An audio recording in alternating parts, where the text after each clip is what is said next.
Hello, hi. ಹೇಗಿದ್ದೀರಾ ಎಲ್ಲರೂ? ಚೆನ್ನಾಗಿದ್ದೀರಾ? ನಾನು ಕೂಡ ಚೆನ್ನಾಗಿದ್ದೇನೆ. ಇವತ್ತು ನಾವು ಒಂದು ಟಾಪಿಕನ್ನು ತಗೊಂಡು ಬಂದಿದ್ದೇವೆ. ಏನು ಅಂದರೆ ಸಮಾಜ ವಿಜ್ಞಾನ ಪುಸ್ತಕದಲ್ಲಿರುವಂತಹ ವಿಷಯ ಉತ್ತರ ಭಾರತದ ಕೆಲವು ರಾಜವಂಶಗಳು ಅಂತ ಇದೆ ನೋಡಿ. ಉತ್ತರ ಭಾರತದ ಕೆಲವು ರಾಜವಂಶಗಳು. ಇದನ್ನು ಏನಂದರೆ ಇದು ಕ್ವಶನ್ ಆನ್ಸರ್ ಇದೆ. ಬುಕ್ಕದಲ್ಲಿ ಟೆಕ್ಸ್ಟ್ ಬುಕ್ದಲ್ಲಿ ಇರುವಂಥ ಬುಕ್ಕಲ್ಲಿ ಕ್ವಶನ್ನಿಗೆ ಆನ್ಸರನ್ನು ಮಾಡಿದ್ದು ಇದೆ ನೋಡಿ. ಇದು ನಾನು ಕೈಯಾರಲ್ಲೇ ಬರೆದಿರೋಂಥ ನೋಟ್ಸು. ಇದು ನಾನೇ ಬರೆದಿದ್ದು, ಬೇರೆ ಎಲ್ಲಿಂದ ತಂದಿಲ್ಲ, ನಾನೇ ಬರೆದಿದ್ದೀನಿ ನೋಡಿ. ಇವಾಗ ನಾನು ಒಂದು ಕ್ವಶನನ್ನು ಓದಿ ಅದರದ ಉತ್ತರವನ್ನು ಹೇಳ್ತಾ ಹೋಗ್ತೇನೆ. ನಿಮಗೆ ಬೇಕು ಅಂದರೆ ಕೇಳ್ತಾ ಹೋಗಿ, ಇಲ್ಲ ಅಂದರೆ ಸ್ವಲ್ಪ ನೋಟ್ಸನ್ನು ಕೂಡ ಬರ್ಕೊತಾ ಹೋಗಿ. ಬರೆದ್ರೆ ಒಳ್ಳೆಯದಾಗ್ತದೆ. ಇದು ಆವಾಗ ಮತ್ತೆ ನೋಡಲಿಕ್ಕೆ ಆಗ್ತದೆ. ಇಲ್ಲ ಅಂದರೆ ಬರ್ಕೊಳ್ಳಿಲ್ಲ ಅಂದರೂ ಕೂಡ ಪರವಾಗಿಲ್ಲ, ಹಾಗೆ ಆದರೂ ನೋಡಿ. ಓಕೆ, ನೋಡ್ತೀರಾ ಅಂತ ಅಂದ್ಕೊಂಡಿದ್ದೀನಿ. ಈಗ ನಾನು ಕ್ವಶನನ್ನು ಓದಿ ಉತ್ತರವನ್ನು ಹೇಳ್ತಾ ಹೋಗ್ತೇನೆ. ಕಾರ್ಕೋಟ್ ರಾಜವಂಶದ ಪ್ರಭಾವಿ ದೊರೆ ಯಾರು ಅಂತ ಇದೆ.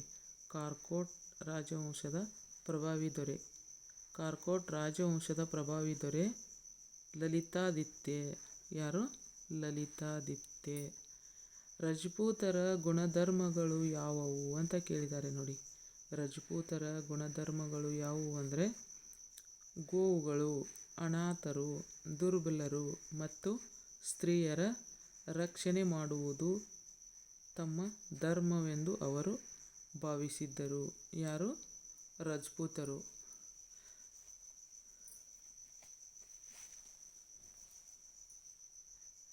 ಗೋವುಗಳು, ಅನಾಥರು, ದುರ್ಬಲರು ಮತ್ತು ಸ್ತ್ರೀಯರ ರಕ್ಷಣೆ ಮಾಡುವುದು ತಮ್ಮ ಧರ್ಮವೆಂದು ಅವರು ಭಾವಿಸಿದ್ದರು. ಮತ್ತು ರಜಪೂತರ ಸ್ತ್ರೀಯರು ಅತಿ ಧೈರ್ಯಶಾಲಿಗಳಾಗಿದ್ದರು. ರಜಪೂತರ ಸ್ತ್ರೀಯರು ಏನಾಗಿದ್ದರು ಅಂದ್ರೆ ಅತಿ ಧೈರ್ಯಶಾಲಿಗಳಾಗಿದ್ದರು. ತಮ್ಮ ಯುದ್ಧದಲ್ಲಿ ಪತಿಯನ್ನು ಕಳೆದುಕೊಂಡಾಗ ಸ್ತ್ರೀಯರು ಏನು ಮಾಡ್ತಿದ್ರು ಅಂದ್ರೆ ತಮ್ಮ ಪತಿಯನ್ನು ಯುದ್ಧದಲ್ಲಿ ಕಳೆದುಕೊಂಡಾಗ ಅವಮಾನಿತರಾಗಿ ಬಾಳುವುದಕ್ಕಿಂತ ಏನಾಗಬೇಕು ಅಂದರೆ ಅವಮಾನಿತರಾಗಿ ಬಾಳುವುದಕ್ಕಿಂತ ತಮ್ಮ ಪತಿಯ ಮರಣವೇ ಲೇಸೆಂದು ಭಾವಿಸಿ ಸಾಮೂಹಿಕ ಆತ್ಮಾರ್ಪಣೆ ಮಾಡಿಕೊಳ್ಳುತ್ತಿದ್ದರು. ಈ ರೂಢಿಯನ್ನು ಜೋಹಾರ್ ಎನ್ನುವರು. ಇದು ನಿಮಗೆ ಗೊತ್ತಿರಬೇಕು ನೋಡಿ. ಇದು ಹೇಗೆ ಅಂದರೆ ಪತಿ ತೀರಿಕೊಂಡಾಗ ತಮ್ಮ ಆತ್ಮವನ್ನು ಏನು ಮಾಡ್ತಿದ್ರು ಅಂದರೆ ಚಿತೆಯಲ್ಲಿ ಭಸ್ಮವನ್ನು ಮಾಡ್ಕೊತಿದ್ರು, ಚಿತೆಯಲ್ಲಿ ಹಾರ್ತಿದ್ರು ನೋಡಿ. ಗಂಡನ ಕಳೆದುಕೊಂಡಾಗ ಗಂಡನನ್ನು ಒಂದು ಚಿತೆಗೆ ಇಡೋ ಟೈಮದಲ್ಲಿ ಅವರು ಆ ಚಿತೆಯಲ್ಲಿ ತಾವು ಕೂಡ ಏನು ಮಾಡ್ತಿದ್ರು, ಹಾರಿ ತಮ್ಮ ಜೀವನವನ್ನು ಹಾಳು ಮಾಡ್ಕೊತಿದ್ರು. ಯಾಕಂದರೆ ಅವರು ಆಮೇಲೆ ಬದುಕಲಿಕ್ಕೆ ಅರ್ಹತೆ ಇರಲಿಲ್ಲ, ಜನ ಅವರಿಗೆ ತೊಂದರೆ ಕೊಡ್ತಾಯಿದ್ರು. ಅದಕ್ಕಾಗಿ ಅವರು ನಮ್ಮ ಅವಮಾನವನ್ನು ತಾಳಲಾರದೆ ನಾವು ಇವಾಗೆ ನಾವು ಏನು ಮಾಡ್ತೀವಿ, ನಮ್ಮ ಗಂಡನ ಜೊತೆ ನಾವು ಕೂಡ ಚಿತೆಯಲ್ಲಿ ಹಾರ್ತೇವೆ ಅಂಥೇಳಿ ತಮ್ಮ ಜೀವನವನ್ನು ಸಾಗಿಸ್ತಾಯಿದ್ರು. ಇದಕ್ಕೆ ಏನಂತ ಕರೀತಾರೆ ಅಂದರೆ ಜೋಹಾರ್ ಅಂತ ಕರೀತಾರೆ ನೋಡಿ. ಜೋಹಾರ್ ಪದ್ಧತಿ ಅಂತ ಕರೀತಾರೆ. ಕ್ವಶನ್ ಕೇಳ್ತಾರೆ ನೋಡಿ, ಜೋಹಾರ್ ಪದ್ಧತಿ. ಈ ಕ್ವಶನ್ ಅಲ್ಲದೆ ಮತ್ತೆ ಇನ್ನೊಂದು ಕ್ವಶನನ್ನು ಮಾಡ್ತಾರೆ ನೋಡಿ. ಜೋಹಾರ್ ಪದ್ಧತಿ ಎಂದರೆ ಏನು ಅಂತ ಕೇಳ್ತಾರೆ. ಜೋಹಾರ್ ಪದ್ಧತಿ ಎಂದರೆ ರಜಪೂತ ಮಹಿಳೆಯರು ಸಾಮೂಹಿಕ ಆತ್ಮಾರ್ಪಣೆ ಮಾಡಿಕೊಳ್ಳುತ್ತಿದ್ದರು. ಇದನ್ನು ಜೋಹಾರ್ ಪದ್ಧತಿ ಎಂದು ಕರೆಯುತ್ತಿದ್ದರು. ರಜಪೂತರ 3 ಪ್ರಸಿದ್ಧ ವಾಸ್ತುಶಿಲ್ಪಗಳನ್ನು ಹೆಸರಿಸಿ ಅಂತ ಇದೆ. ಅಥವಾ ಅವು ಎಲ್ಲಿವೆ ಅಂತ ಕೇಳಿದ್ದಾರೆ ನೋಡಿ. ರಜಪೂತರ 3 ಪ್ರಸಿದ್ಧ ವಾಸ್ತುಶಿಲ್ಪಗಳನ್ನು ಹೆಸರಿಸಿ ಮತ್ತು ಅವು ಎಲ್ಲಿವೆ ಅಂದ್ರೆ ಖಜುರಾಹೋ, ದಿಲ್ವಾರ, ಇನ್ನೊಂದು ಭುವನೇಶ್ವರದಲ್ಲಿದೆ. ಒಂದು ಖಜುರಾಹೋ, ದಿಲ್ವಾರ, ಇನ್ನೊಂದು ಭುವನೇಶ್ವರ್. ಇವು 3 ವಾಸ್ತುಶಿಲ್ಪಗಳು. ಅವು ಎಲ್ಲೆಲ್ಲಿವೆ ಅಂತ ಕೇಳಿದ್ದಾರೆ. ಖಜುರಾಹೋ ಎಲ್ಲಿದೆ ಅಂದರೆ ಇದು ಮಧ್ಯಪ್ರದೇಶದಲ್ಲಿದೆ. ಖಜುರಾಹೋ ಇದು ಮಧ್ಯಪ್ರದೇಶದಲ್ಲಿದೆ. ಖಜುರಾಹೋ ಎಂಬಲಿನ ವಿಶ್ವವಿಖ್ಯಾತ ಕಂಡರಾಯ ಮಹಾದೇವ ಮಂದಿರ. ಇಲ್ಲಿ 85 ಮಂದಿರಗಳಿದ್ದವು. ಅವುಗಳಲ್ಲಿ ಈಗ 22 ಉಳಿದಿವೆ. ನೋಡಿ, ಖಜುರಾಹೋ ಎಲ್ಲಿದೆ ಅಂದ್ರೆ ಮಧ್ಯಪ್ರದೇಶದಲ್ಲಿದೆ. ಖಜುರಾಹೋ ಎಂಬಲಿನ ವಿಶ್ವವಿಖ್ಯಾತ ಕಂಡರಾಯ ಮಹಾದೇವ ಮಂದಿರ. ಹೀಗೆ 85 ಮಂದಿರಗಳಿದ್ದವು ಅಂತೆ. ಅವುಗಳಲ್ಲಿ ಈಗ 22 ಉಳಿದಿವೆ. ಉಳಿದವು ಎಲ್ಲ ಏನಾಗಿದೆ, ನಶಿಸಿ ಹೋಗಿದ್ದೇವೆ. ಈಗ ದಿಲ್ವಾರ್ ಬಗ್ಗೆ ತಿಳಿದುಕೊಳ್ಳಬೇಕು. ನೋಡಿ, ದಿಲ್ವಾರ್ ಅಂದ್ರೆ ಇದು ರಾಜಸ್ಥಾನದಲ್ಲಿದೆ. ದಿಲ್ವಾರ್ ಎಲ್ಲಿದೆ ಅಂತ ನೋಡಿ, ಕ್ವಶನ್ ಏನು ಕೇಳ್ತಾರೆ, ಖಜುರಾಹೋ ಎಲ್ಲಿದೆ ಅಂತ ಕೇಳ್ತಾರೆ. 1 ಮಾರ್ಕ್ಸಿಗೆ ಖಜುರಾಹೋ ಮಧ್ಯಪ್ರದೇಶದಲ್ಲಿದೆ ಅಂತ ಹೇಳ್ಬೋದು. ಖಜುರಾಹೋದಲ್ಲಿ ಎಷ್ಟು ವಿಶ್ವವಿಖ್ಯಾತ ದೇವಾಲಯಗಳಿವೆ, ವಾಸ್ತುಶಿಲ್ಪಗಳಿವೆ ಅಂತ ಕೇಳ್ತಾರೆ. ಮೊದಲು ಇರೋದು 85, ಈಗ ಉಳಿದಿರುವಂಥವು 22 ಅಂತ ಹೇಳ್ಬೋದು. ದಿಲ್ವಾರ ಎಲ್ಲಿದೆ ಅಂತ ಕೇಳ್ತಾರೆ. ಇದು ರಾಜಸ್ಥಾನದಲ್ಲಿದೆ ಅಂತ ಹೇಳ್ಬೋದು. ರಾಜಸ್ಥಾನದಲ್ಲಿದೆ. ಇಲ್ಲಿ ಅಬು ಪರ್ವತದ ಮೇಲಿನ ದಿಲ್ವಾರ ಎಂಬಲಿನ ಅಮೃತ ಶಿಲಾಮಂದಿರ ಇಲ್ಲಿನ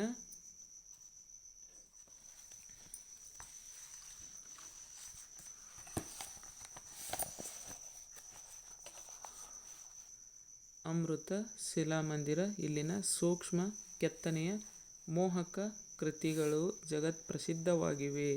ಇಲ್ಲಿನ ಸೂಕ್ಷ್ಮ ಕೆತ್ತನೆಯ ಮೋಹಕ ಕೃತಿಗಳು ಜಗತ್ಪ್ರಸಿದ್ಧವಾಗಿವೆ. ಇಲ್ಲಿ ಇರುವಂಥ ನೋಡಿ, ಕೆತ್ತನೆಯ ಮೋಹಕ ಕೃತಿಗಳು ಜಗತ್ಪ್ರಸಿದ್ಧವಾಗಿವೆ ಅಂತ ಹೇಳಿದ್ದಾರೆ.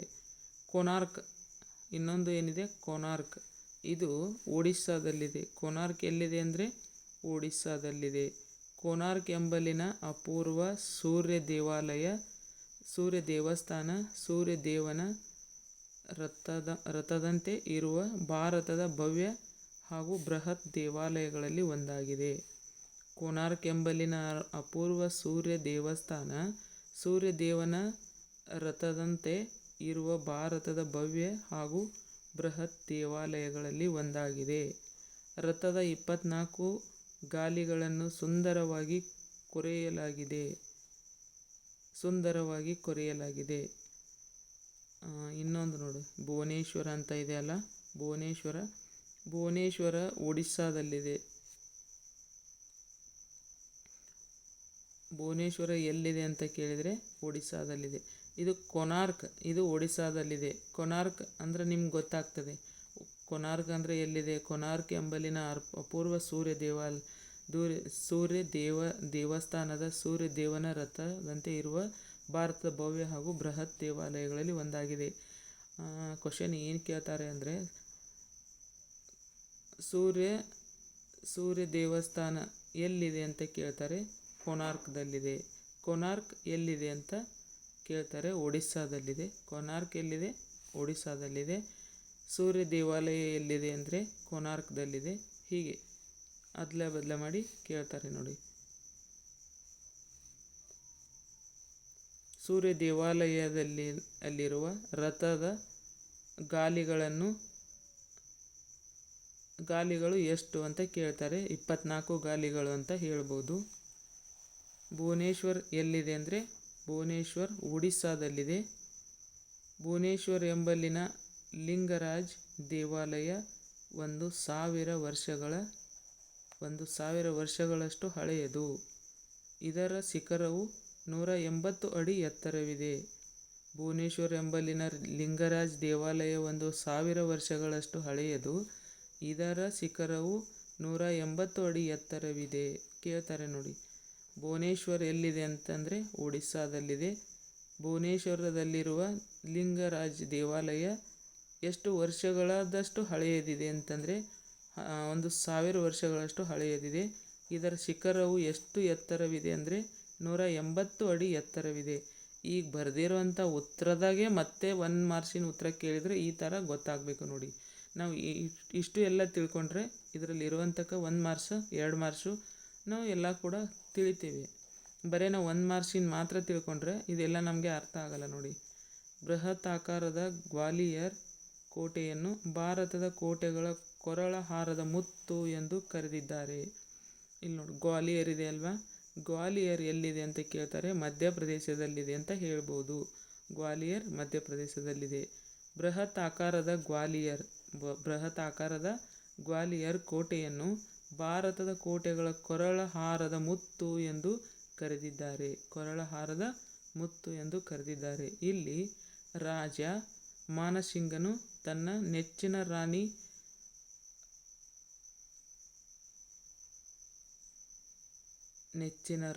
ಮಗನಯನಿಗಾಗಿ ಕಟ್ಟಿಸಿದ ಎರಡಂತಸ್ತಿನ ಅರಮನೆ ಇದೆ. ಇಲ್ಲೇನಿದೆ, ಬೃಹತಾಕಾರದ ಗ್ವಾಲಿಯರ್ ಕೋಟೆಯನ್ನು ಭಾರತದ ಕೋಟೆಗಳ ಕೊರಳ ಹಾರದ ಮುತ್ತು ಎಂದು ಕರೆದಿದ್ದಾರೆ. ಇಲ್ಲಿ ರಾಜ ಮಾನಸಿಂಗನು ತನ್ನ ನೆಚ್ಚಿನ ರಾಣಿ ಮೃಗನಯನಿಗಾಗಿ ಕಟ್ಟಿಸಿದ ಎರಡಂತಸ್ತಿನ ಅರಮನೆ ಇದೆ. ಹೊರಭಾಗದ ಬಂಡೆಗೋಡೆಗಳಲ್ಲಿ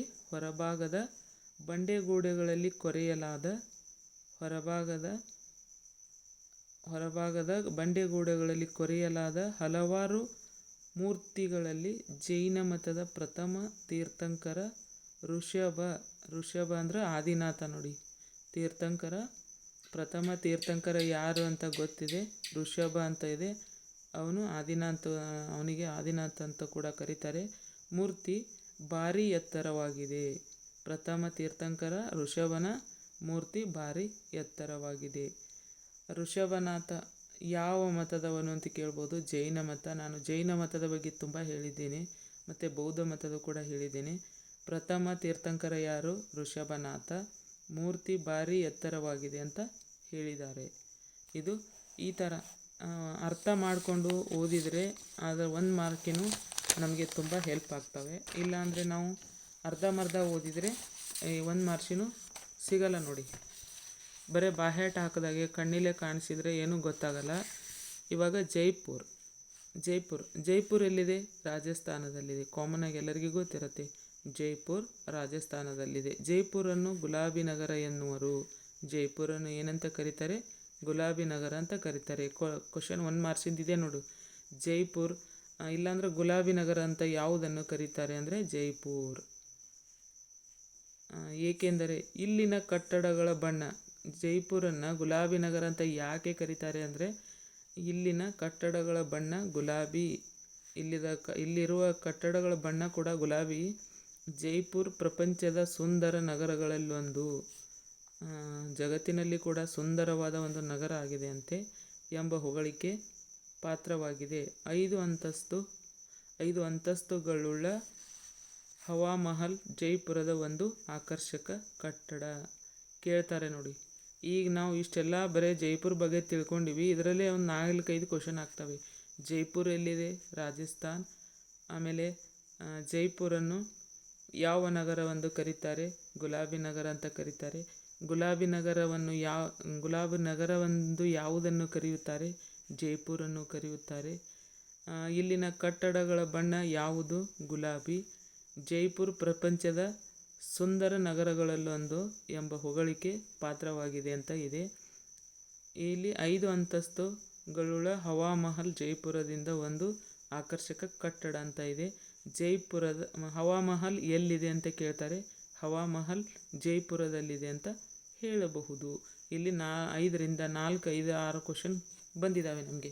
ನಾವು ಓದಿದ್ದು ಬರೀ ಜೈಪುರ್ ಬಗ್ಗೆ ಓದಿದ್ದೀವಿ. ಜೈಪುರ್ ಬಗ್ಗೆ ಒಂದು 4 ಲೈನ್ ಓದಿದರೆ ನಮಗೆ 4-5 ಕ್ವಶನ್ ಇಲ್ಲೇ ಸಿಗ್ತವೆ. ಉತ್ತರನೂ ಇದೆ. 4-5 ಮಾರ್ಕ್ಸಿಗೂ ನಾವು ಬರೀಬಹುದು, ಮತ್ತು 1 ಮಾರ್ಕ್ಸೂ ಕೂಡ ಇದರಲ್ಲಿ ಸಿಗ್ತವೆ. ಈ ಥರ ಓದ್ತಾ ಹೋಗಬೇಕು. ಅರ್ಥ ಮಾಡಿಕೊಂಡು ಓದ್ತಾ ಹೋದರೆ ಏನೂ ಸಮಸ್ಯೆ ಆಗಲ್ಲ ನೋಡಿ. ಈಗ ಉದಯ್ಪುರ್ ಬಗ್ಗೆ ನೋಡಿ. ತುಂಬ ವಿಷಯ ಇರುತ್ತೆ. ಇದು ರಾಜಸ್ಥಾನದಲ್ಲಿದೆ. ರಾಜಸ್ಥಾನ, ಜೈಪುರ, ರಾಜಸ್ಥಾನ, ಒಡಿಸ್ಸಾ ಹೀಗೆ ಇದ್ದಾವೆ. ಉದಯ್ಪುರ್ ಎಲ್ಲಿದೆ? ಇದು ರಾಜಸ್ಥಾನದಲ್ಲಿದೆ. ಭಾರತದ ರಮಣೀಯ ನಗರವಾದ ಉದಯ್ಪುರದಲ್ಲಿನ ಅರಮನೆ ರಾಜಸ್ಥಾನದಲ್ಲೇ ದೊಡ್ಡದು. ಇದು ಏನು ರಾಜಸ್ಥಾನದಲ್ಲಿದೆ. ಇದು ಗೊತ್ತಿರಬೇಕು. ರಾಜ್ಯದ ರಾಜಧಾನಿಗಳು ಕಂಪಲ್ಸರಿ ಗೊತ್ತೇ ಇರಬೇಕು ನೋಡಿ. ಉದಯ್ಪುರ್ ಎಲ್ಲಿದೆ? ರಾಜಸ್ಥಾನದಲ್ಲಿದೆ. ಭಾರತದ ರಮಣೀಯ ನಗರವಾದ ಉದಯ್ಪುರದಲ್ಲಿನ ಅರಮನೆ ರಾಜಸ್ಥಾನದಲ್ಲೆಡೆ ದೊಡ್ಡದು. ಇದ್ರ ಬಗ್ಗೆ ಸ್ವಲ್ಪ ಇದೆ. ಇನ್ನು ಚಿಕ್ಕಿನಿ ಅಂತ ಇದೆ. ಚಿಕ್ಕಿನಿ ಚಿತ್ರಗಳು. ಚಿಕ್ಕಿನಿ ಚಿತ್ರವೆಂದರೆ ನಾಜೂಕಾಗಿ ಚಿತ್ರಿಸಿದ ಕಿರುಚಿತ್ರ. ಇದು ಬಹುಶಃ ಇದು ಶಬ್ದಾರ್ಥ ಆಮೇಲೆ ಇಂಪಾರ್ಟೆಂಟ್ ಆದಂಥ ಶಬ್ದ ಕೊಟ್ಟಿರ್ತಾರೆ ನೋಡಿ. ಇದು ನಮ್ಗೆ ಗೊತ್ತಿರಬೇಕು. ಇದು ತುಂಬ ಇಂಪಾರ್ಟೆಂಟ್ ಆದಂಥ ಕ್ವಶನ್. ಇಂಥ ಕ್ವಶನ್ನೇ ನಮ್ಗೆ ಕೇಳೋದು. TETಯಲ್ಲಿ ಕೇಳಿ ಅಥವಾ GPTಯಲ್ಲಿ ಎಲ್ಲೇ ಕೇಳಿ ಅವ್ರು ಕೇಳ್ತಾ ಇರೋದು ಒಂದು ಹೊಸ ವರ್ಡ್ಸನ್ನು ಹುಡುಕಿ ತೆಗಿತಾರೆ ನೋಡಿ. ಹುಡುಕಿ ಕೇಳ್ತಾರೆ ಕೂಡ. ಚಿಕ್ಕಿನಿ ಅಂದರೆ ಏನು ಅಂತ ಕೇಳ್ಬೋದು. ಚಿಕ್ಕಿನಿ ಚಿತ್ರಗಳು ಎಂದರೆ ಯಾವುವು ಅಂತ ಕೇಳ್ಬೋದು. ಚಿಕ್ಕಿನಿ ಚಿತ್ರವೆಂದರೆ ನಾಜೂಕಾಗಿ ಚಿತ್ರಿಸಿದ ಕಿರುಚಿತ್ರ ಅಂತ ಗೊತ್ತಿರಬೇಕು ನೋಡಿ. ಇದು ತುಂಬ ಇಂಪಾರ್ಟೆಂಟ್ ಆದಂಥ ಕ್ವಶನ್. ಇಂಥ ಕ್ವಶನ್ಗಳನ್ನು ನಾವು ಹುಡುಕಿ ಓದ್ತಾ ಹೋದರೆ ತಾನೇ ಸಿಗ್ತದೆ. ಇನ್ನು ಕ್ವಶನ್ ನಂಬರ್ 4 ಇದೆ. ಪೃಥ್ವಿರಾಜರಾಶೋ ಮತ್ತು ಗೀತ ಗೋವಿಂದ ಬರೆದ ಕವಿಗಳು ಯಾರು ಅಂತ ಇದ್ದಾರೆ. ಪೃಥ್ವಿರಾಜ್ ಆಸೋ ಮತ್ತು ಗೀತ ಗೋವಿಂದ ಬರೆದ ಕವಿಗಳು ಯಾರು ಅಂತ ಇದೆ. ಚಾಂದ್ ಬರ್ದಾಯಿ, ಪೃಥ್ವಿರಾಜ್ ರಾಸೋ, ಜಯದೇವ್, ಗೀತ ಗೋವಿಂದ. ಇವು ಕವಿಗಳು ಅಂತ ಆಗಿದೆ. ಇದು ಬಹುಶಃ ಕೃತಿಗಳು ಇರಬಹುದೇನೋ. ನಾನು ಬರೆದಿರುವಾಗ ತುಂಬ ದಿನ ಆಗಿದೆ ಇದನ್ನು ಬರೆದಿಟ್ಟು. ಇದು ನನಗೆ ಯಾಕೋ ಕನ್ಫ್ಯೂಸ್ ಅನ್ನಿಸ್ತಿದೆ. ಪೃಥ್ವಿರಾಜ್ ಆಸೋ ಮತ್ತು ಗೀತ ಗೋವಿಂದ ಬರೆದ ಕೃತಿಗಳು ಯಾವುವು ಇರ್ಬೋದು. ಚಾಂದ್ ಬರ್ದಾಯಿ ಬರೆದಿರುವಂಥದ್ದು ಪೃಥ್ವಿರಾಜ್ ರಾಸೋ.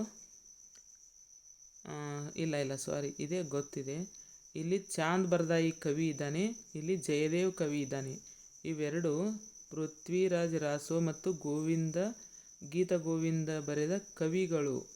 ಎರಡು ಬರೆದಂಥ ಕವಿಗಳು ಯಾರಂದರೆ ಚಾಂದ್ ಬರ್ದಾಯಿ ಪೃಥ್ವಿರಾಜ್ ರಾಸೋ ಬರೆದಿದ್ದಾನೆ, ಜಯದೇವ್ ಏನು ಬರೆದಿದ್ದಾನೆ, ಗೀತ ಗೋವಿಂದನ ಬರೆದಿದ್ದಾನೆ. ಈಗ ನಾನು ಇದನ್ನು ಓದಿ ಬರೆದು ತೆಗೆದಿಟ್ಟಿರೋ ಅಂಥ ಇದೆ. ಬಟ್ ನಾನು ಸಡನ್ಲಿ ಹೇಳಿಕ್ಕೆ ಹೋದರೆ ನನಗೂ ಸ್ವಲ್ಪ ಈ ಥರ ಕನ್ಫ್ಯೂಸ್ ಆಗ್ತದೆ. ನನ್ನ ಥರನೇ ನೀವು ಕನ್ಫ್ಯೂಸ್ ಮಾಡ್ಕೋಬೇಡಿ. ಯಾಕಂದರೆ ನಾವು ಎಲ್ಲ ವಿಷಯಗಳನ್ನು ನೆನಪಿಡಲಿಕ್ಕೆ ಆಗಲ್ಲ. ಇದನ್ನು ಮತ್ತೆ ಪದೇ ಇದನ್ನು ಓದೋದು ನೋಡೋದು ಮಾಡಿದರೆ ಈ ನೋಟ್ಸನ್ನು ಆದರೆ ನೆನಪು ಉಳಿತದೆ. ನಾವು 1 ವರ್ಷ 2 ವರ್ಷ ಬರೆದು ಇಟ್ಟಿವಿ ಅಂದರೆ ಹೊಳ್ಳಿ ನೋಡಲ್ಲ ನೋಡಿ. ಧೂಳು ಹಿಡಿತವೆ ನಮ್ಮ ಬುಕ್ಗಳು.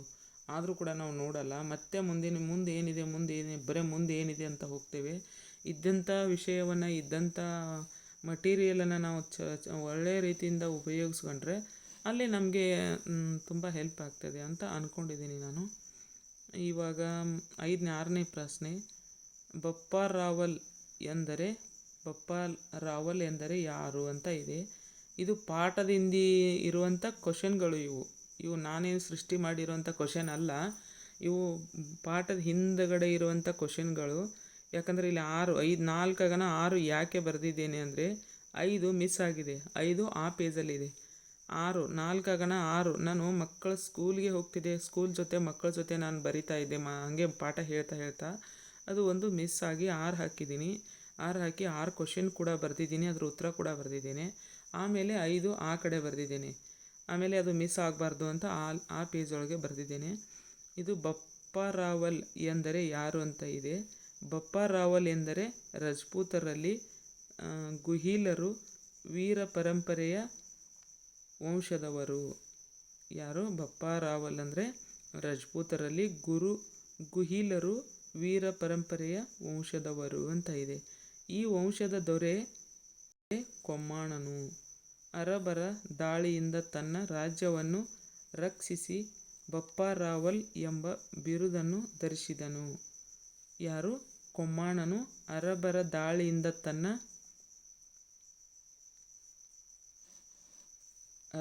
ದಾಳಿಯಿಂದ ತನ್ನ ರಾಜ್ಯವನ್ನು ರಕ್ಷಿಸಿ ಬಪ್ಪ ರಾವಲ್ ಎಂಬ ಬಿರುದನ್ನು ಧರಿಸಿದನು.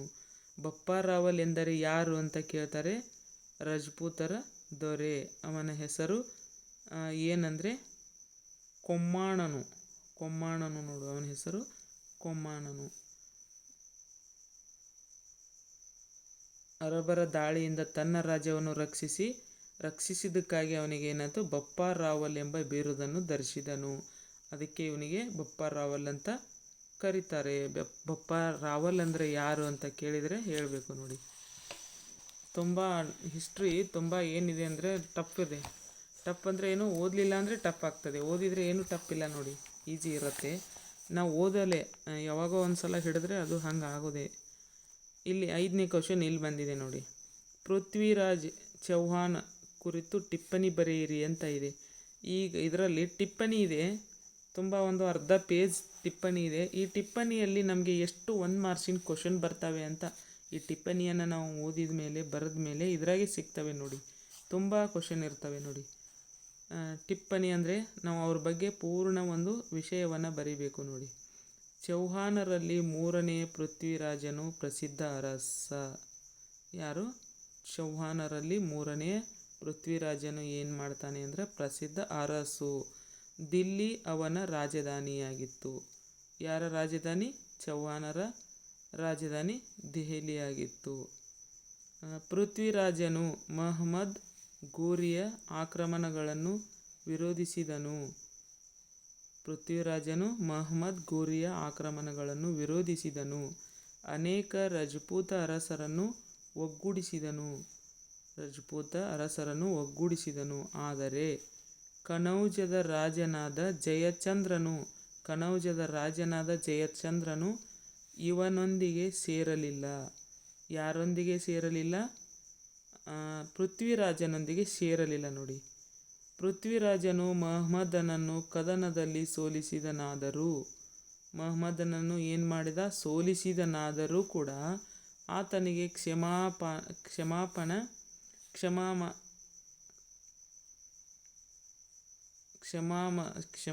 ಮಾಡಿದನು. ವಿಪತ್ತಿನ ಸಮಯದಲ್ಲಿ ಪೃಥ್ವಿರಾಜ್ ತಾನು ಕುದುರೆಯನ್ನೇರಿ ತಪ್ಪಿಸಿಕೊಳ್ಳಲು ಯತ್ನಿಸಿದ. ಯಾರು? ಪೃಥ್ವಿರಾಜ್ ತಾನು ಕುದುರೆಯನ್ನೇರಿ ತಪ್ಪಿಸಿಕೊಳ್ಳಲು ಯತ್ನಿಸಿದ. ಆದರೆ ಶತ್ರು ಸೈನಿಕರಿಗೆ ಸೆರೆ ಸಿಕ್ಕಿದ ಮಹಮ್ಮದ್ ಗೋರಿ ಇವನನ್ನು ಕೊಲ್ಲಿಸಿದ. ನೋಡಿ ಎಷ್ಟೊಂದು ಕ್ರೂರಿ ಜನಗಳಿರ್ತಾರೆ ನೋಡಿ. ಪೃಥ್ವಿರಾಜನು ಮಹಮ್ಮದನನ್ನು ಕದನದಲ್ಲಿ ಸೋಲಿಸಿದನಾದರೂ ಕೂಡ ಆತನಿಗೆ ಕ್ಷಮಾಪಣೆ ಮಾಡುವಂಥ ಮನಸ್ಸಿತ್ತು. ಯಾರಿಗೆ? ಪೃಥ್ವಿರಾಜನಿಗೆ. ಕ್ಷಮಾದಾನ ಮಾಡಿದನು. ವಿಪತ್ತಿನ ಅಂದರೆ ಒಂದು ಕೆಟ್ಟ ಸಮಯದಲ್ಲಿ ಪೃಥ್ವಿರಾಜ್ ತಾನು ಕುದುರೆಯನ್ನೇರಿ ತಪ್ಪಿಸಿಕೊಳ್ಳಲು ಯತ್ನಿಸಿದ. ಕೆಲವೊಂದು ಸಂದರ್ಭದಲ್ಲಿ ನೋಡಿ, ಯುದ್ಧ ನಡೆಯುವಾಗ ಆಗಲಿ ಅಥವಾ ಕದನ ನಡೆಯುವಾಗ ಏನು ಮಾಡ್ತಿದ್ದ ಅಂದರೆ ಪೃಥ್ವಿರಾಜ್ ತಾನು ಕುದುರೆಯನ್ನೇರಿ ತಪ್ಪಿಸಿಕೊಳ್ಳಲು ಯತ್ನಿಸಿದ. ಆದರೆ ಶತ್ರು ಸೈನಿಕರಿಗೆ ಸೆರೆ ಸಿಕ್ಕಿದ. ಆ ಟೈಮ್ದಲ್ಲಿ ಶತ್ರು ಸೈನಿಕರು ಅವನನ್ನು ಬಿಡಲಿಲ್ಲ ನೋಡಿ. ಮಹಮ್ಮದ್ ಗೋರಿ ಇವನನ್ನು ಕೊಲ್ಲಿಸಿದ. ಮಹಮ್ಮದ್ ಗೋರಿ ಏನು ಮಾಡ್ದ? ಇವನನ್ನು ಕೊಲ್ಲಿಸಿದ. ದಿಲ್ಲಿಯು ಮಹಮ್ಮದ್ ಗೋರಿಯ ವಶವಾಯಿತು. ಇದು ದಿಲ್ಲಿ ಸುಲ್ತಾನರ ಆಳ್ವಿಕೆಗೆ ನಾಂದಿಯಾಯಿತು. ನೋಡಿ ಎಷ್ಟೊಂದು ಕತೆ ಇದೆ ನೋಡಿ ಇಲ್ಲಿ. ಇದನ್ನೆಲ್ಲ ಕೇಳಿದರೆ ಮನಸ್ಸಿಗೆ ಯಾಕೋ ಘಾಸಿ ಆಗ್ತಿದೆ ನೋಡಿ. ಎಂಥ ಕ್ರೂರು ಜನ ಇರ್ತಾರೆ, ಎಷ್ಟೊಂದು ಒಳ್ಳೆಯ ಜನಗಳಿಗೆ ಎಷ್ಟೊಂದು ಕೆಟ್ಟ ಜನ ಇರ್ತಾರೆ ಅಂತ ಇದನ್ನು ನೋಡಿ ತಿಳ್ಕೊಬೇಕು ನಾವು. ಆದರೆ ಅವಾಗ ಇದ್ರೂ ಕೂಡ ಈಗಲೂ ಇದ್ದಾರೆ. ಈಗ ಮನೆಯಲ್ಲಿ ಇದ್ದಾರೆ. ಅವಾಗ ದೇಶದಲ್ಲಿದ್ದರೆ ಇವಾಗ ಮನೆ ಊರು ಬೇರೆ, ಮತ್ತು ಮನೆ ಕೂಡ ಇದ್ದಾರೆ ನೋಡಿ ಶತ್ರುಗಳು. ಏನು ಮಾಡಲಿಕ್ಕಾಗಲ್ಲ. ಇಲ್ಲಿ ಕ್ವಶನ್ಗಳು ನೋಡಿ, ಇದು ತುಂಬ ಟಿಪ್ಪಣಿ ಬರೆದರೂ ಕೂಡ ನಮಗೆ 1 ಮಾರ್ಕ್ಸಿನ ಕ್ವಶನನ್ನು ಯಾವ ಥರ ಕೇಳ್ತಾರೆ ಅಂದರೆ, ಚೌಹಾಣರಲ್ಲಿ 3ನೆಯ ದೊರೆ ಯಾರು ಅಂತ ಕೇಳ್ತಾರೆ. ಪೃಥ್ವಿರಾಜ್ ರಾಸೋ ಅಂತ ಹೇಳ್ಬೋದು. ಪೃಥ್ವಿರಾಜ್ ರಾಸೋ ಯಾವ ಪ್ರಸಿದ್ಧ ಅರಸು ಅಂತ ಕೇಳ್ತಾರೆ. ಚೌಹಾಣರಲ್ಲಿ ಪ್ರಸಿದ್ಧ ಅರಸು ಅಂತ ಹೇಳ್ಬೋದು. ಪೃಥ್ವಿರಾಜ್ ರಾಸೋ ಅವರ ರಾಜಧಾನಿ ಯಾವುದು ಅಂತ ಕೇಳ್ತಾರೆ. ದಿಲ್ಲಿ ಅವರ ರಾಜಧಾನಿಯಾಗಿತ್ತು. ಪೃಥ್ವಿರಾಜನು ಯಾರ ಜೊತೆ ಆಕ್ರಮಣಗಳನ್ನು ವಿರೋಧಿಸಿದನು ಅಂತ ಕೇಳ್ತಾರೆ. ಮಹಮ್ಮದ್ ಗೋರಿಯ ಆಕ್ರಮಣಗಳನ್ನು ವಿರೋಧಿಸಿದನು ಅಂತ ಹೇಳ್ಬೋದು. ಅನೇಕ ರಜಪೂತ ಅರಸರನ್ನು ಏನು ಮಾಡಿದ ಅಂದರೆ ಒಗ್ಗೂಡಿಸಿದನು. ಆದರೆ ಕನೌಜದ ರಾಜಧಾನಿ ಜಯಚಂದ್ರನು ಇವನೊಂದಿಗೆ ಸೇರಲಿಲ್ಲ. ಯಾರ ಪೃಥ್ವಿರಾಜ್ ರಾಸೋನೊಂದಿಗೆ ಯಾರು ಸೇರಲಿಲ್ಲ ಅಂದರೆ ಕಣೌಜಿನ ರಾಜನಾದ ಜಯಚಂದ್ರನು ಸೇರಲಿಲ್ಲ. ಪೃಥ್ವಿರಾಜನು ಮಹಮ್ಮದನನ್ನು ಕದನದಲ್ಲಿ ಸೋಲಿಸಿದನು. ಹೌದಾ? ಪೃಥ್ವಿರಾಜ್ ರಾಜನು ಮಹಮ್ಮದನನ್ನು ಕದನದಲ್ಲಿ ಏನು ಮಾಡಿದ? ಸೋಲಿಸಿದನು. ಆತನಿಗೆ ಏನು ನೀಡಿದ? ಕ್ಷಮಾಪಣೆ ನೀಡಿದ. ವಿಪತ್ತಿನ ಸಮಯದಲ್ಲಿ ಪೃಥ್ವಿರಾಜ್ ತಾನು ಕುದುರೆಯನ್ನೇರಿ ತಪ್ಪಿಸಿಕೊಳ್ಳಲು ಯತ್ನಿಸಿದ.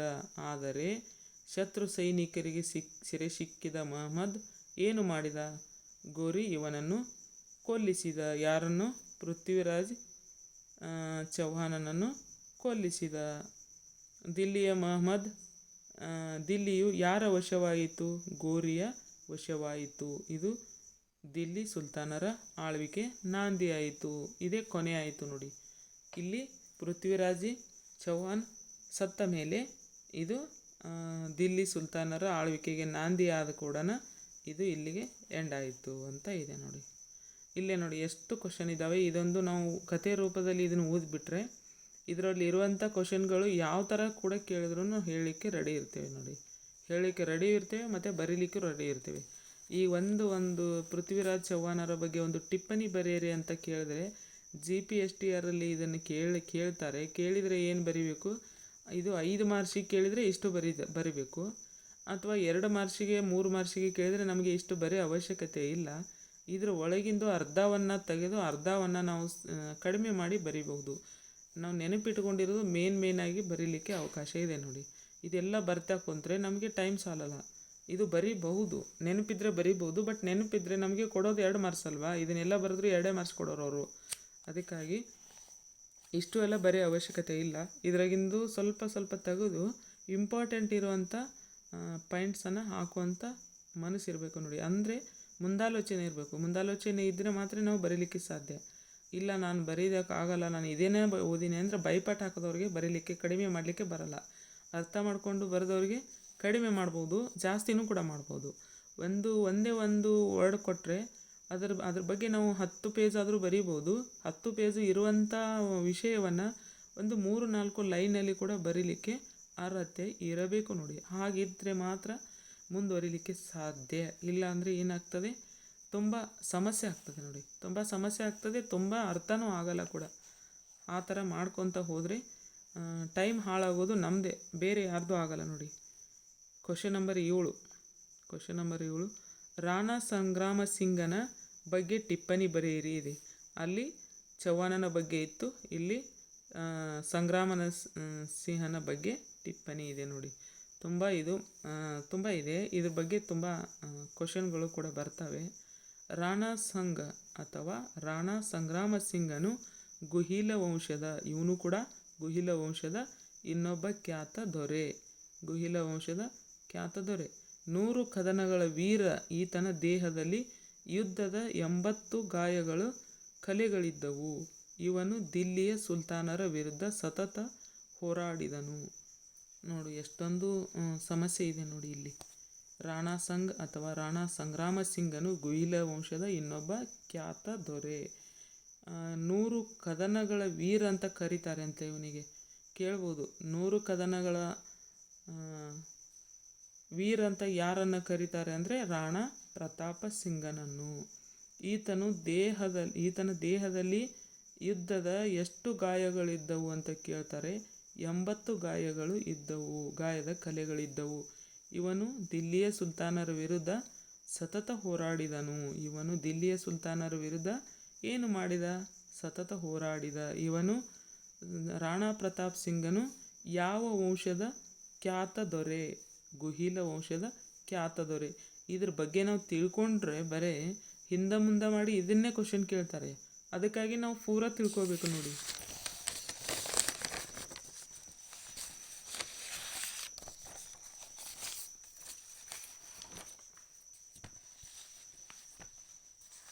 ಅದು ಸ್ವಲ್ಪ ಇತ್ತು, ನಾನು ಸ್ವಲ್ಪ ಬರೆದಿದ್ದೀನಿ. ಇದಕ್ಕೆ ಬರೀ ಎಷ್ಟು 5.5 ಲೈನ್ ಇದೆ. 5.5 ಲೈನು ಟಿಪ್ಪಣಿ ಆಗಲ್ಲ, ಬಟ್ ಅದು ಬುಕ್ನಲ್ಲಿ ಅಷ್ಟೇ ಇತ್ತು.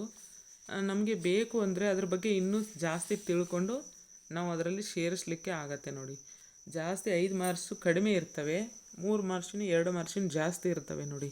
ಅಷ್ಟಕ್ಕೆ ಅದು ಸಾಕಾಗ್ತದೆ. ನಾನು GPT ಬರೀಲಿಕ್ಕೆ ಅಂತ ಅದನ್ನು ನಾನು ನೋಟ್ಸ್ ರೆಡಿ ಮಾಡ್ತಾ ಇರೋದು. GPSTR ಬರೀಲಿಕ್ಕೆ ಓದಲಿಕ್ಕೆ ಅದು ನನಗೆ ಹೆಲ್ಪ್ ಆಗ್ತದೆ ಅಂತ ನಾನು ಈ ಥರ ಮಾಡಿ ಇಟ್ಟಿದ್ದೀನಿ. ಅದಕ್ಕೆ ಇದನ್ನೇ ನಾನು ನಿಮಗೆ ಓದಿ ಹೇಳ್ತಾ ಇದ್ದೀನಿ.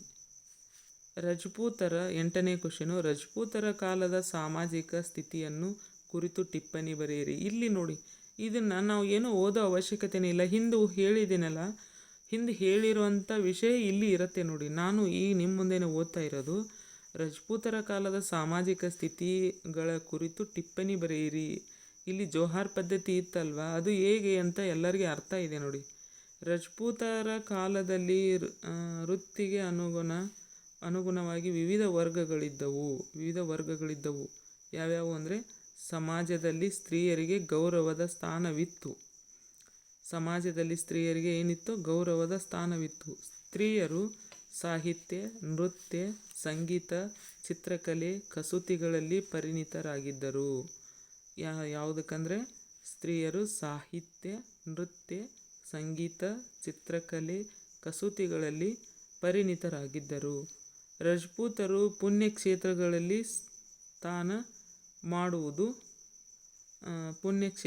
ಸ್ನಾನ ಮಾಡುವುದು ಪವಿತ್ರವೆಂದು ತಿಳಿದಿದ್ದರು.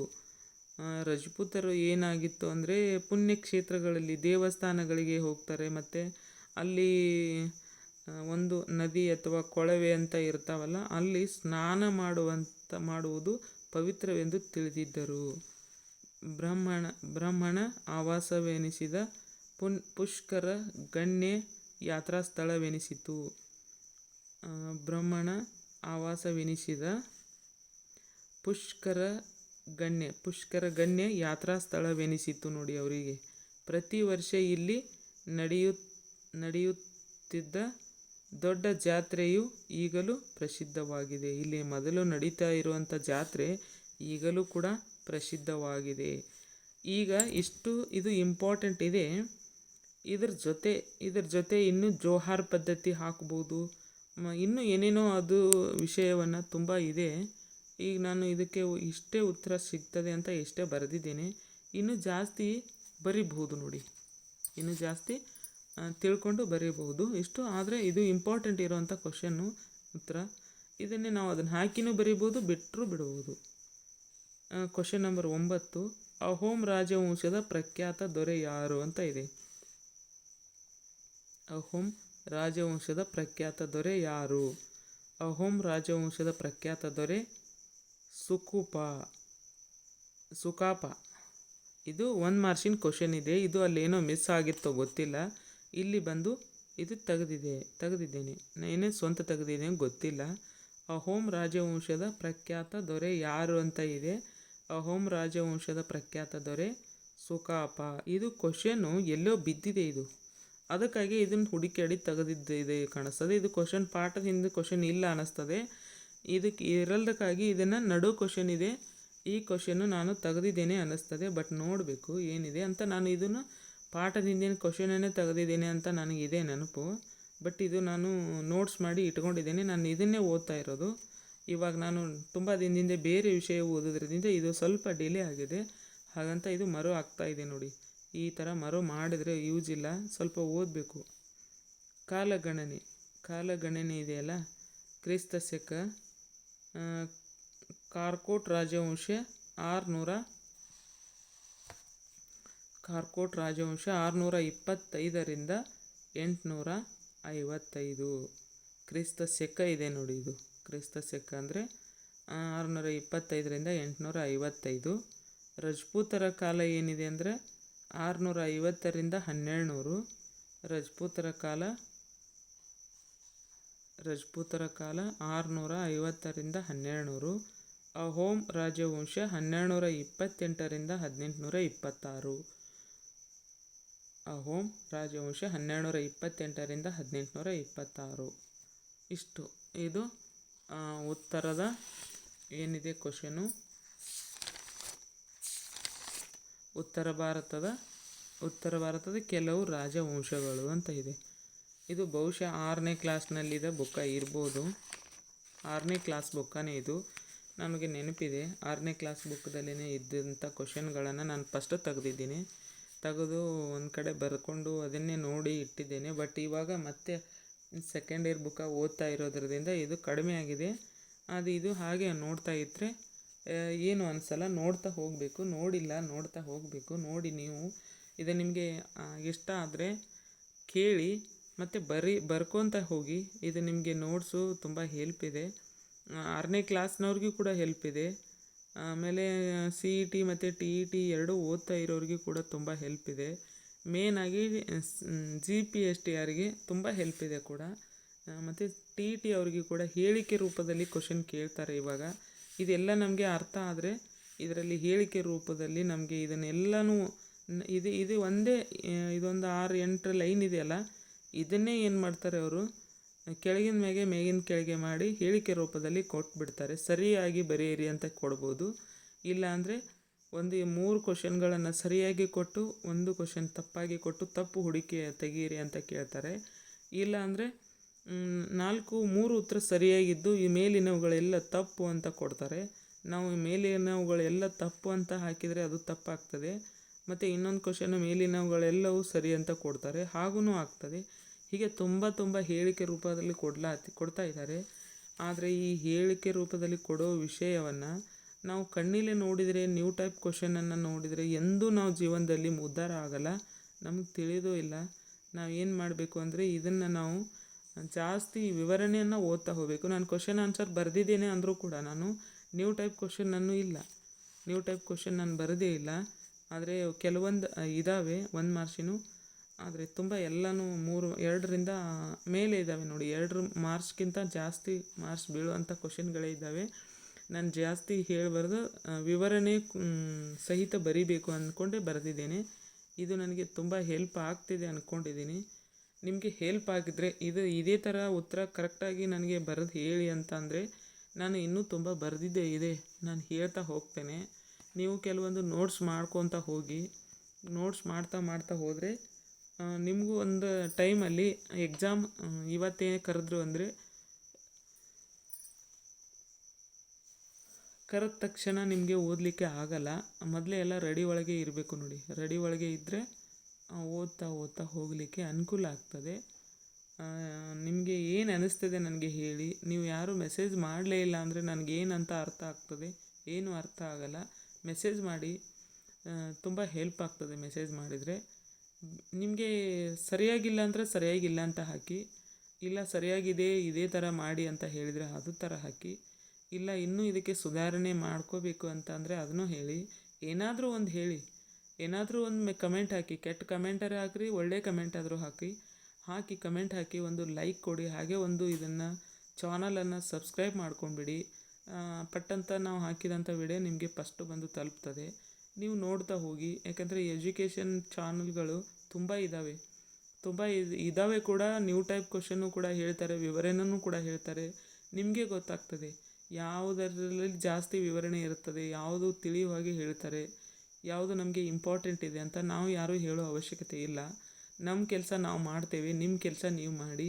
ನಿಮಗೆ ಯಾವುದು ಇಷ್ಟ ಅನ್ನಿಸ್ತದಲ್ಲ ಅದನ್ನ ಕಡೆ ನೀವು ವಾಲ್ರಿ. ನಿಮಗೆ ಅನುಕೂಲ ಆಗ್ತದೆ ನೋಡಿ. ಇದು ನಮ್ಮ ಸ್ವಾರ್ಥನೂ ಇದೆ, ನಿಮ್ಮ ಸ್ವಾರ್ಥನೂ ಇದೆ, ಎರಡೂ ಕೂಡ ಇದೆ ಇದರಲ್ಲಿ. ಬರೀ ನಿಮ್ಮ ಸ್ವಾರ್ಥಕ್ಕಾಗಿ ನಾವು ಯಾರೂ ಮಾಡಲ್ಲ ನೋಡಿ. ಯಾರಾದರೂ ಯೂಟ್ಯೂಬಲ್ಲಿ ಯಾರಾದರೂ ವಿಡಿಯೋ ಹಾಕ್ತಾರೆ ಅಂದರೆ ಯಾರು ವಿದ್ಯಾರ್ಥಿಗಳ ಜೀವನವನ್ನು ಉದ್ಧಾರ ಮಾಡಲಿಕ್ಕೆ ಯಾರು ಗುರುಗಳು ನಿಲ್ಲಂಗಲ್ಲ. ಯಾಕೆ ನಿಲ್ಲಲ್ಲ? ಅವರು ತುಂಬ ಕಷ್ಟಪಟ್ಟು ಕಲ್ತಿರ್ತಾರೆ, ತುಂಬ ದುಡ್ಡು ಖರ್ಚು ಮಾಡಿರ್ತಾರೆ. ಅವ್ರದ್ದೇ ಆದಂಥದ್ದೊಂದು ಫ್ಯಾಮ್ಲಿ ಇರುತ್ತೆ, ಅಥವಾ ಅವ್ರದ್ದೇ ಆದಂಥದ್ದೊಂದು ಲೈಫ್ ಇರುತ್ತೆ. ಹಾಗಂತ ಅವರು ಯಾರೂ ಫ್ರೀಯಾಗಿ ನಿಮಗೆ ಹೇಳಲ್ಲ. ಅವ್ರಿಗೊಂದು ಏನೋ ಸ್ವಾರ್ಥ ಇರುತ್ತೆ. ಅವರಾದರೂ ಓದ್ತಿರ್ತಾರೆ, ಇಲ್ಲ ಅದರಲ್ಲಿಂದ ಏನೋ ಒಂದು ಬೆಳಿಬೇಕು ಅಂದ್ಕೊಂಡಿರ್ತಾರೆ. ಹೀಗೆ ಏನಾದರೂ ಒಂದು ಮನೆಯಲ್ಲಿ ಒಬ್ಬರಿಗೆ ಓದಲಿಕ್ಕಾಗಲ್ಲ, ಇಂಥದ್ದೊಂದು ಚಾನಲನ್ನು ಮಾಡಿಬಿಟ್ಟು ಇದರಲ್ಲೇ ಕೂಡ ಹೇಳ್ತಾ ಕಲಿತಾ ಜನನೂ ಇದ್ದಾರೆ. ನಮ್ಮ ಮುಂದೆಯೇ ಕೆಲವೊಂದು ಶಿಕ್ಷಕರು ಪಾಠ ಹೇಳ್ತಾನೆ ಯೂಟ್ಯೂಬ್ ಕೂಡ ಅವ್ರದ್ದು ಮುಂದುವರೆದಿದೆ. ಬಟ್ ಅವರು ಟೀಚರ್ ಕೂಡ ಆಗಿದ್ದಾರೆ. ನನ್ನ ಕಣ್ಣು ಮುಂದೆಯೇ ಕೆಲವೊಂದು ಜನ ಆಗಿದ್ದಾರೆ. ಅವ್ರದ್ದು ವಿಡಿಯೋಗಳನ್ನು ನಾನು ತುಂಬ ನೋಡ್ತಾ ಇದ್ದೆ. ಆದರೂ ನಮ್ಮ ಕೆಲಸದ ಒತ್ತಡದಿಂದ ನಾವು ಸರಿಯಾಗಿ ಅವ್ರನ್ನ ಗಮನಿಸಲಿಲ್ಲ. ಅವರು ಆಲ್ರೆಡಿ ಜಾಬಲ್ಲಿ ಆಗಿದ್ದಾರೆ, ಜಾಬಲ್ಲಿನೂ ಕೂಡ ಹೋಗಿದ್ದಾರೆ. ಮತ್ತು ಅವರು ಯೂಟ್ಯೂಬ್ ಕ್ಲಾಸು ಕೂಡ ಇದ್ದಾವೆ. ಹಾಗೆ ಮಾಡ್ತಾರೆ ಅಂದರೆ ಅವರು ಓದಲಿಕ್ಕೆ ಮಾಡಿದ್ದಾರೆ. ಅವರು ದುಡ್ಡು ಗಳಿಸ್ಲಿಕ್ಕೆ ಬೇರೆ ಏನು ಉದ್ದೇಶ ಇಟ್ಕೊಂಡು ಮಾಡಿಲ್ಲ. ಅವರು ಮಾಡೋದು ಒಂದು ಉದ್ದೇಶ, ನಾನು ಕಾಲೇ ಇದ್ದೀನಿ, ನಾನು ಯಾಕೆ ಕಾಲೇ ಕೂಡಬೇಕು, ಓದಬೇಕು, ನನ್ನ ಜೊತೆ 4 ಜನ ಬರಲಿ ಅನ್ನೋ ಉದ್ದೇಶದಿಂದ ಏನು ಮಾಡಿದ್ದಾರೆ, ಯೂಟ್ಯೂಬ್ ಚಾನಲನ್ನು ಚಾಲೂ ಮಾಡಿ ಅವರು ಹೇಳ್ತಾ ಬಂದಿದ್ದಾರೆ. ಆ ವಿಷಯಗಳು ಎಲ್ಲರಿಗೆ ಮನ ಮುಟ್ಟಿದ್ದಾವೆ ಕೂಡ. ನಾವು ಕೂಡ ಅವರಿಂದ ಜಾಸ್ತಿ ಏನಾಗಿದ್ದೀವಿ, ಜಾಸ್ತಿ ಒಂದು ಸ್ವಲ್ಪ ಚೇಂಜ್ ಆಗಿದ್ದೀವಿ. ಹಾಗಂತ ನೀವು ಆಗಿ, ನಿಮಗೂ ನಾವು ಏನೂ ಅಭ್ಯಂತರ ಇಲ್ಲ. ನಿಮಗೆ ಯಾವ ಚಾನಲ್ಗಳು ಒಪ್ಪಿಗೆ ಇದ್ದಾವಲ್ಲ ಅದನ್ನು ನೋಡಿ, ನಮ್ಮದು ಕೂಡ ಅದರ ಜೊತೆ ನೋಡಿ, ನಮಗೂ ಸ್ವಲ್ಪ ಹೆಲ್ಪ್ ಮಾಡಿ. ನಮಗೆ ಯಾಕಂದರೆ ನಮ್ಮದು ಚಾನಲ್ ಬೆಳಿಬೇಕು, ನಿಮ್ಮಿಂದ ನಮಗೆ ಬೆಳೆಯೋದು. ನೀವು ಯಾರೂ ನೋಡಲೇ ಇಲ್ಲ ಅಂದರೆ ನಮಗೆ ಹೇಗೆ ಬೆಳಿತೀವಿ? ನಿಮ್ಮ ಜೊತೆ ನಾವು ಕೂಡ ಬೆಳಿತೇವೆ, ನಾವು ಕೂಡ ನಿಮ್ಮ ಹಾಗೇ ಇದ್ದೀವಿ. ನಮ್ಮದು ಏನೂ ಜಾಬ್ ಇಲ್ಲ ಯಾವುದೂ. ನಾವು ಇದೇ ಥರ ಸ್ವಲ್ಪ ನಿಮ್ಗೆ ಹೇಳ್ತಾನೆ ನಾವು ಪ್ರಾಕ್ಟೀಸ್ ಮಾಡಿ ಯಾವುದೋ ಒಂದು ಜಾಬಿಗೆ ಸೇರಬೇಕು ಅಂತ ಆಸೆ ಇದೆ. ಈ ಯೂಟ್ಯೂಬ್ ನಮಗೆ ಜೀವನದ ಒಂದು ಭಾಗ ಅಷ್ಟೇ. ಇದರಿಂದ ನಮ್ಮದು ಏನು ಆದಾಯನ ನಾವು ಎಕ್ಸ್ಪೆಕ್ಟ್ ಮಾಡಿಲ್ಲ. ಯಾಕಂದರೆ ನಮಗಿದು ಒಂದು ಎಲ್ಲ ಜನಗಳಿಗೆ ಒಂದಕ್ಕೊಂದು ಕನೆಕ್ಟ್ ಮಾಡ್ತದೆ ಹೊರತು ಇದರಲ್ಲಿ ಏನು ಬೇರೆ ಏನು ಸ್ವಾರ್ಥ ಇಲ್ಲ. ಅದಕ್ಕಾಗಿ ಇದನ್ನು ಮಾಡಿರೋದು. ತುಂಬ ಇದು ಒಬ್ರದ್ದೊಬ್ರಿಗೆ ಹೆಲ್ಪ್ ಆಗ್ತದೆ. ನಮ್ಮದು ಹೇಗೆ ಅಂತ ನೀವು ನನಗೆ ಕಮೆಂಟ್ ಮಾಡಿದರೆ ನಂದು ಗೊತ್ತಾಗ್ತದೆ, ನಾನು ಯಾವ ಲೆವೆಲಲ್ಲಿ ಇದ್ದೇನೆ, ನಾನು ಇನ್ನೂ ಏನೇನು ಮಾಡಬೇಕು ಅಂತ ನನಗೆ ಗೊತ್ತಾಗ್ತದೆ. ಅದಕ್ಕಾಗಿ ನಾನು ನಿಮಗೆ ಕೇಳ್ತಾ ಇದ್ದೀನಿ. ನೀವು ಏನೂ ಕೊಡೋದು ಬೇಕಾಗಿಲ್ಲ, ಒಂದು ಲೈಕ್ ಕೊಡಬೇಕು ಮೇಯ್ನಾಗಿ, ಆಮೇಲೆ ಒಂದು ಕಮೆಂಟ್ ಹಾಕಬೇಕು, ಆಮೇಲೆ ನಿಮಗೆ ಯಾರು ಪರಿಚಯ ಇರ್ತಾರಲ್ಲ ಅವರಿಗೆ ಒಂದು ಸ್ವಲ್ಪ ಇದನ್ನು ಶೇರ್ ಮಾಡಬೇಕು. ಇಷ್ಟು ಮಾಡಿ, ನೀವು ಬೇರೆ ಏನೂ ಬೇಕಾಗಿಲ್ಲ ನನಗೆ. ಅಷ್ಟು ಮಾಡಿ ನಮಗೂ ಒಂದು ಹೆಲ್ಪ್ ಆಗ್ತದೆ. ನಿಮ್ಮಿಂದ ನಾವು ಬೆಳಿಬೇಕು. ಬೆಳೆದ್ರೆ ಕೂಡ ನಾವು ನಿಮಗೆ ಒಂದು 4 ಅಕ್ಷರಗಳನ್ನು ಕೊಟ್ಟಿದ್ದೀವಿ ಅಂತ ಅನ್ನಿಸ್ತದೆ. ಇಲ್ಲ ಅಂದರೆ ಅಲ್ಲೇ ಸ್ಟಾಪ್ ಆದರೆ ಏನೂ ಇಲ್ಲ ನೋಡಿ. ನಾವು ಹೇಗೋ ಆ ಕಲಿಬೇಡಿ ಈ ಕಲಿಬೇಡಿ ಬರ್ತೇವೆ, ಇಲ್ಲ ಅಂತಲ್ಲ. ಆದರೆ ನಮ್ಮ ಒಪಿನಿಯನ್ ಯಾರು ಹೇಳಲಿಕ್ಕೆ ನಮಗೆ ಸಹಾಯ ಮಾಡಲಿಕ್ಕೆ ಇರಲ್ಲ ನೋಡಿ. ಅದಕ್ಕಾಗಿ ಡೈಲಿ ಒಂದು ಪಾಠ, ಒಂದು ಯಾವುದಾದ್ರೂ ಒಂದು ವಿಷಯವನ್ನು ಹೇಳಿ ನಿಮಗೂ ಕೂಡ ಹೆಲ್ಪ್ ಆಗ್ತದೆ ಅಂದ್ಕೊಂಡಿದ್ದೀನಿ. ಇಲ್ಲಿ ಆಲ್ರೆಡಿ ಎಲ್ಲರೂ ನೀವು 1, 2 ಅಥವಾ 4 ಅಟೆಂಪ್ಟ್ ಮಾಡಿದವರಿದ್ದರೆ ನಿಮಗೆ ಇದೇನು ಹೇಳೋ ಅವಶ್ಯಕತೆ ಇಲ್ಲ. ಹೊಸಬರು ಇರ್ತಾರಲ್ವ, ಇವಾಗ ಫಸ್ಟ್ BEd ಮಾಡ್ತಾ ಇರ್ತಾರೆ, ಅವರಿಗೆ ಏನೂ ವಿಚಾರ ಇರಲ್ಲ, ಅವ್ರಿಗೇನು ಗೊತ್ತೂ ಇರೋಂಗಿಲ್ಲ. ಆಲ್ರೆಡಿ ಡಿಗ್ರಿ ಮುಗಿಸ್ಕೊಂಡು ಬಂದಿರ್ತಾರೆ, ಅವ್ರಿಗೆ ಇದ್ರ ಬಗ್ಗೆ ನಾಲೆಜ್ ಇರಲ್ಲ. ಅಂದರೆ ಅವರು ಶಾಣ್ಯರು ಇರ್ತಾರೆ, ಬಟ್ ಅವರಿಗೆ ಇದ್ರ ಬಗ್ಗೆ ಐಡಿಯಾ ಇರಲ್ಲ ನೋಡಿ. ಅದಕ್ಕೋಸ್ಕರ ಸ್ವಲ್ಪ ಏನಾದರೂ ಅವ್ರಿಗೆ ಹೆಲ್ಪ್ ಆಗ್ಬೋದೇನೋ ಅಂದ್ಕೊಂಡಿದ್ದೀನಿ. ನೋಡಿ, ಹೆಲ್ಪ್ ಆದರೆ ಹೇಳಿ, ಇಲ್ಲಾಂದರೆ ಇಲ್ಲ. ನಾನು ಇನ್ನೂ ತುಂಬ ಹೇಳೋದಿದೆ ನೋಡಿ. ನನಗೆ ನಿಮಗೆ ಟೈಮ್ ಟೇಬಲ್ ಹೇಳ್ಕೊಡ್ತೇನೆ, ಯಾವ ಟೈಮಲ್ಲಿ ಓದಬೇಕು, ಏನೇನು ಓದಬೇಕು, ಮತ್ತು ಯಾವ ವಿಷಯದಲ್ಲಿ ಎಷ್ಟೆಷ್ಟು ಮಾರ್ಕ್ಸ್ ತಕ್ಕೊಂಡಿದ್ದಾರೆ. ಆಲ್ರೆಡಿ ಇಲ್ಲಿವರೆಗೆ ಎಕ್ಸಾಮ್ ನಡೆದಿದೆಯಲ್ಲ, ಆ ಎಕ್ಸಾಮ್ದಲ್ಲಿ ಯಾವ ವಿಷಯದಲ್ಲಿ ಎಷ್ಟೆಷ್ಟು ಮಾರ್ಕ್ಸ್ಗಳನ್ನು ತೆಗೆದು ಕೌಂಟ್ ಮಾಡಿದ್ದಾರೆ, ಯಾವ ವಿಷಯವನ್ನು ಹೆಚ್ಚು ಫೋಕಸ್ ಮಾಡಬೇಕು, ಯಾವ ಚಾಪ್ಟ್ರಲ್ಲಿ ಜಾಸ್ತಿ ಕ್ವಶನ್ ಕೇಳ್ತಾರೆ, ಅದನ್ನು ಯಾವ ಫೋಕಸ್ ಮಾಡಬೇಕು, ಇದೆಲ್ಲ ನಾನು ಹೇಳ್ತಾ ಹೋಗ್ತೇನೆ. ಮತ್ತು ಆಲ್ರೆಡಿ ಅಪ್ಲಿಕೇಶನ್ ಯಾರು ಹಾಕಬೇಕು, ಯಾರು ಹಾಕಬಾರ್ದು, ಎಷ್ಟು ಎಲಿಜಿಬಲ್ ಇದ್ದರೆ ಹಾಕಲಿಕ್ಕೆ ಅರ್ಹತೆಯನ್ನು ಗಳಿಸಿರ್ತೀರ, ಇದೆಲ್ಲ ನಾನು ಹೇಳ್ಕೊಡ್ತೇನೆ. ಹಂತವಾಗಿ ಹೇಳ್ತೇನೆ ನೋಡಿ. ಒಂದೇ ಟೈಮ್ದಲ್ಲಿ ಹೇಳಲಿಕ್ಕೆ ಆಗಲ್ಲ. ಒಂದೇ ಟೈಮ್ದಲ್ಲಿ ಹೇಳಿದರೆ ಯಾರು ಒಂದು ವಿಡಿಯೋವನ್ನು ಲಾಂಗ್ ಆದರೆ ಯಾರೂ ಕೇಳಲ್ಲ. ಅದಕ್ಕೆ ನಾನೇನು ಮಾಡ್ತಿದ್ದೀನಿ, ಹಂತವಾಗಿ ಹೇಳ್ತಾ ಹೋಗ್ತೇನೆ ನೋಡಿ. ಹಂತವಾಗಿ ಹೇಳಿದರೆ ಒಬ್ಬೊಬ್ಬರಿಗೆ ಒಂದೊಂದು ಯೂಸ್ ಆಗ್ತದೆ. ಅವ್ರಿಗೆ ಯೂಸ್ ಆದಿದ್ದು ಅವ್ರು ಕೇಳ್ತಾರೆ. ಮತ್ತು ಇನ್ನು ಬ್ಯಾಕ್ ಸ್ಕೋರ್ ಎಷ್ಟು ಹಿಡಿತಾರೆ, ಕೌಂಟ್ ಹೇಗೆ ಮಾಡ್ತಾರೆ, ಅದ್ರ ಬಗ್ಗೆ ಎಲ್ಲ ಹೇಳ್ಕೊಡ್ತೇನೆ. ನಿಮಗೆ ತಿಳಿಯುವ ಹಾಗೇ ಹೇಳ್ತೇನೆ. ಆಮೇಲೆ ನಿಮಗೆ ಯಾವ ವಿಷಯವನ್ನು ಜಾಸ್ತಿ ಫೋಕಸ್ ಮಾಡಬೇಕು ಅಂತ ಅದನ್ನು ಕೂಡ ಹೇಳ್ತೇನೆ. ಹೀಗೆ ಹೇಳ್ತಾ ಹೋಗ್ತೇನೆ. ನಿಮಗೆ ಇಷ್ಟ ಆದರೆ ಮೇನು ಸಬ್ಸ್ಕ್ರೈಬ್ ಮಾಡ್ಕೊಳ್ಳಿ. ಇಲ್ಲ ಅಂದರೆ ನಿಮಗೆ ಒತ್ತಾಯ ಇಲ್ಲ. ಒತ್ತಾಯ ಮಾಡಿದರೆ ಯಾರು ಕಲಿಯಲ್ಲ. ಅವರಿಗೆ ಇಷ್ಟ ಬಂದರೆ ಕಲೀಲಿ, ಇಲ್ಲ ಅಂದರೆ ಇಲ್ಲ. ಜಾಸ್ತಿ ನಾನು ಹೇಳೋದು ಇಷ್ಟ ಮಾಡ್ಕೋಬೇಕು ಅಂತ ಹೇಳಿದ್ದೀನಿ. ನೋಡಿ ನಿಮಗೆ ಹೇಗೆ ಅನ್ನಿಸ್ತಿದೆ ಅಂತ. ಓಕೆ, ಇಷ್ಟೊತ್ತು ನಾನು ತುಂಬ ಹೊತ್ತು ಮಾತಾಡಿದ್ದೀನಿ.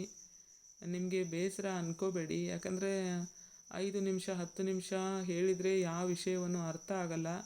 ಸ್ವಲ್ಪ ಟೈಮ್ ತೊಗೊಂಡು ಹೇಳಿದರೆ, ಎಜುಕೇಷನ್ ಚಾನಲ್ ಅಂದರೆ ನಾವು ತುಂಬ ಹೊತ್ತು ಓದಬೇಕು ನೋಡಿ. ಏನೊಂದು ಕಾಮಿಡಿ ಕೇಳ್ತೀವ, ಏನಾದರೂ ಒಂದು ಇದನ್ನು ನೋಡ್ತೀವ 5-10 ನಿಮಿಷ ನೋಡಿ ಬಿಡಲಿಕ್ಕೆ ಇಲ್ವಲ್ಲ. ಇದು ತುಂಬ ಹೊತ್ತು ನಾವು ಓದಬೇಕು. ತುಂಬ ಹೊತ್ತು ಒಂದು ದಿನದಲ್ಲಿ 6-8 ಗಂಟೆ ತನಕ ಓದಿದರೆ ನಾವು ಸಕ್ಸಸ್ ಕಾಣ್ತೇವೆ. ಅದಕ್ಕೋಸ್ಕರ ಕೂತಲ್ಲೇ ಕೊಂಡ್ತೇವೆ, ಓದ್ತೇವೆ. ಈ ವಿಡಿಯೋಗಳನ್ನು ನೀವು ಏನು ಮಾಡ್ಕೋಬೇಕು ಅಂದರೆ, ನಿಮಗೆ ಕೆಲಸ ಮಾಡಿದಾಗ ಊಟ ಮಾಡೋ ಟೈಮಲ್ಲಿ ಏನಾದರೂ ಒಂದು ಕೆಲಸ ಮಾಡಲಿ ಹಚ್ಚಿಬಿಡಬೇಕು. ಅದು ಕೇಳ್ತಾ ಕೇಳ್ತಾ ನಿಮ್ಮ ಕೆಲಸನೂ ಆಗುತ್ತೆ. ಆಮೇಲೆ ನಿಮಗೆ ಒಂದು ಸ್ವಲ್ಪ ಇದ್ರ ಬಗ್ಗೆ ನಿಮಗೆ ಮಾಹಿತಿ ಕೂಡ ಸಿಗ್ತದೆ ಅಂದ್ಕೊಂಡಿದ್ದೀನಿ. ಹೀಗೆ ಮಾಡ್ತಾ ಹೋಗಿ. ಏನಾದರೂ ನಿಮಗೆ ಇದ್ರ ಬಗ್ಗೆ ಹೇಳಬೇಕನ್ಸಿದ್ರೆ ಹೇಳಿ, ನಾನು ದಾರಿ ಕಾಯ್ತಾ ಇರ್ತೇನೆ ನಿಮ್ಮ ಮೆಸೇಜಿಗೆ. Okay, thank you. Bye bye.